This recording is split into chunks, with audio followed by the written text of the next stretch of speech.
Hello, c'est HR, ton chroniqueur. Alors tu as vu, j'ai mis la casquette rouge. Forcément, je vais te parler d'un film d'horreur. Tu as remarqué la peluche, je vais te parler d'Imaginary. Avant cela, n'oublie pas petit pouce vers le haut et pense à partager la vidéo si tu aimes ce que tu vas voir. Let's go!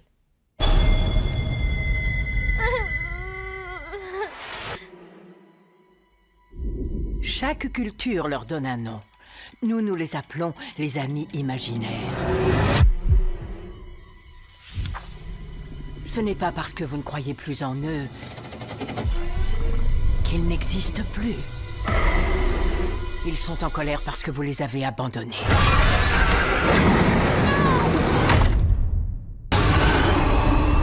It was just my imagination. Alors le pitch de base est le suivant. Nous avons donc une femme, Jessica, qui dans la vie fait des illustrations pour des romans qu'elle écrit elle-même adaptés pour les enfants. Je rajouterais même que c'est plutôt des romans graphiques pour les tout petits. Elle retourne dans sa maison familiale. Elle a fait sa vie, notamment par le biais d'une famille recomposée. De ce fait, elle s'installe avec son époux et ses deux belles-filles. À la suite de quelques jours d'installation dans cette maison, elle remarque que la petite dernière de la famille, sa plus jeune de ses belles-filles, s'attache étrangement à un ours en peluche. C'est le postulat de base de ce film. Alors vous me connaissez, soyez tranquille, je ne vais pas du tout vous spoiler. Je raconterai une scène très particulière que j'ai particulièrement aimée à la fin de cette vidéo, mais rien de transcendant. Je préfère que vous ayez un réel plaisir à découvrir ce film. Cependant, vous voyez l'ours en peluche à côté de moi, forcément c'est pour faire référence. Le thème de base de ce film est notre enfance à chacun avec le fameux ami imaginaire. Alors la grande originalité de ce film d'horreur, c'est qu'il ne reste pas focus sur les éléments horrifiques. Il y a un côté donc de vie sociétale, qui est largement exploité par le biais de cette recomposition familiale. Nous avons un homme avec ses deux filles qui a épousé donc une nouvelle femme. Et les deux filles ne sont pas bébés. Notamment il y a une ado.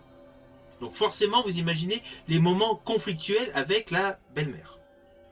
Néanmoins, dès le début du film, on comprend tout de suite que le personnage Jessica veut à tout prix réussir son couple et surtout son rôle de mère de substitution auprès de ces deux jeunes filles. Le film nous présente immédiatement une femme très dévouée. Ceci dit, je vous rassure, il y a des éléments horrifiques. D'ailleurs, j'ai particulièrement aimé la scène d'ouverture. La scène d'ouverture est tonitruante, où on découvre d'ailleurs le père de Jessica, qui court dans un couloir, je n'irai pas plus loin, avec un réel twist.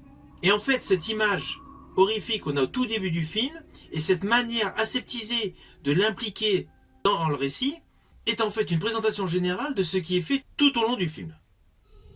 Ce que je préfère chez lui, c'est ses yeux. J'arrive à voir tout ce que je peux imaginer dedans. Alors tout d'abord, concernant la réalisation, elle est assez classique. Cependant, il y a de beaux effets de style.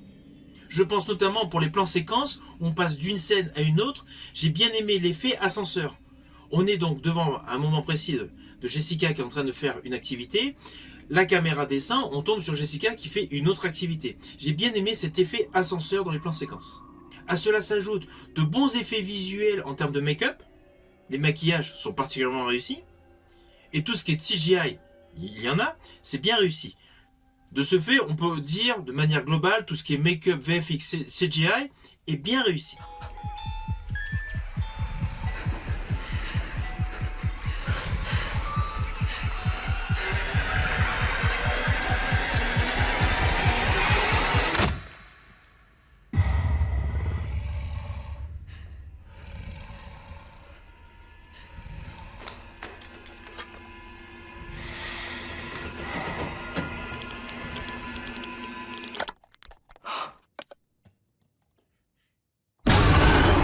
Et en plus, ce n'est pas à outrance, c'est vraiment bien utilisé. Uniquement à bon escient pour servir l'histoire. De ce fait, dans ce film Blumhouse, alors Blumhouse qui a produit donc notamment Megan. On était en pleine conversation. Ce film donc produit par la maison Blumhouse a un atout particulier, c'est qu'il traite une vision différente de l'horreur, en mettant en avant les jeux d'enfance. Alors oui, c'est indéniable, il y a beaucoup d'inspiration cinématographique tout au long de ce film. On est obligé de penser à certains moments dans le film à la saga des Paranormal Activity. Fenêtre fermée, porte fermée, alarme branchée.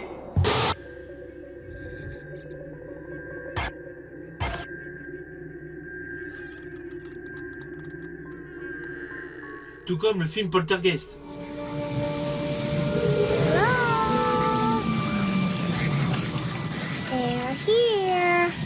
Il y a une vraie culture du cinéma horrifique qui est dévoilée au fur et à mesure de la progression des personnages des différents protagonistes de ce film d'horreur. Ce film d'horreur d'ailleurs qui respecte tous les codes du genre. Alors oui, ce n'est pas un film extrêmement effrayant. On va pas se mentir, vous n'allez pas vibrer de peur sur votre siège. Je dirais plus que ce film joue la carte épouvante, avec tout ce que cela peut engendrer psychologiquement. Et la réalisation de Jeff Wadlow est bonne. Certes, beaucoup de plans sont classiques, mais la manière dont le montage a été effectué, cela confère à l'ensemble un côté plus épouvante. On n'est pas dans le frisson, on n'est pas dans le gore, pourtant vous allez avoir votre jumpscare, oui, vous allez avoir votre dose. Mais c'est uniquement à certains moments clés. On est plus dans l'épouvante, dans le côté subjectif. Avec notamment un twist important que je ne vous dévoilerai pas, vous inquiétez pas, concernant donc une chose que le personnage de Jessica voyait. Un twist de folie. Justement, ce twist appuie ce côté innovant et plus épouvant avec de la subjection. Ainsi, malgré que ce soit un film d'horreur, c'est davantage l'abcès psychologique de tous les protagonistes qui va être mis en exergue. Cependant, il y a une bonne dose d'horreur à certains moments précis du film, et plus dans la deuxième partie du film. Ceci dit, sur le fond, pour tous les aficionados de films d'horreur, et surtout tous les aficionados de cinéma d'horreur des années 80-90, lorsque vous aurez vu la totalité de ce film, vous êtes obligé de penser au fond de vous, ah, l'idée de base, il y a tout un côté où j'ai l'impression que c'était repris quelque part. Et c'est vrai qu'il y a une grosse partie du film, en termes scénaristiques, qui fait étonnamment écho au diptyque The Gate, avec notamment The Gate 1, La Fissure, en 87.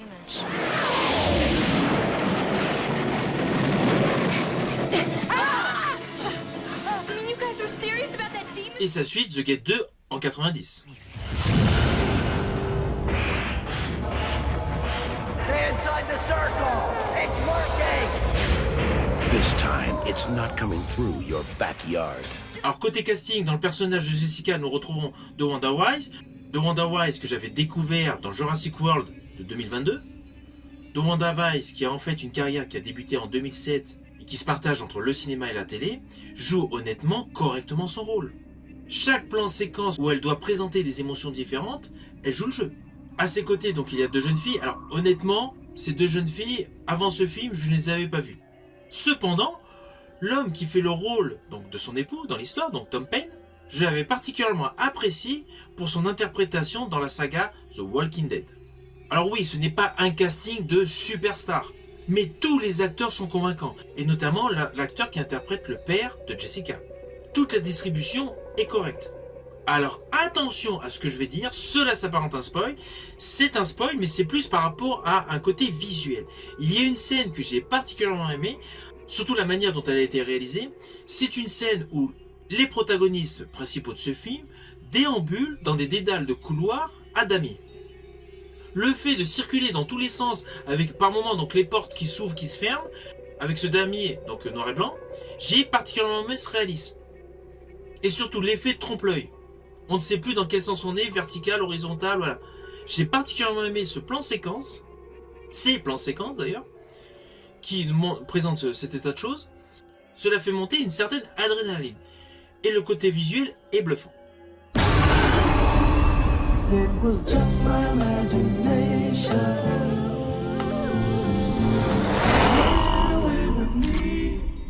Alors au final, c'est un film que je vous invite à découvrir. Ce n'est pas le plus grand film d'horreur produit par Blumhouse. C'est un fait. C'est un film qui met en avant le côté psychologique par rapport au côté horrifique. Il y a une vraie trame derrière, même si le final peut pour certains donc agacer. Mais c'est un film d'horreur qui est plus dans le registre de l'épouvante. C'est un film à voir. Cependant, ce n'est pas un film que vous allez garder à long terme en mémoire. Je vous dis à bientôt pour une prochaine vidéo.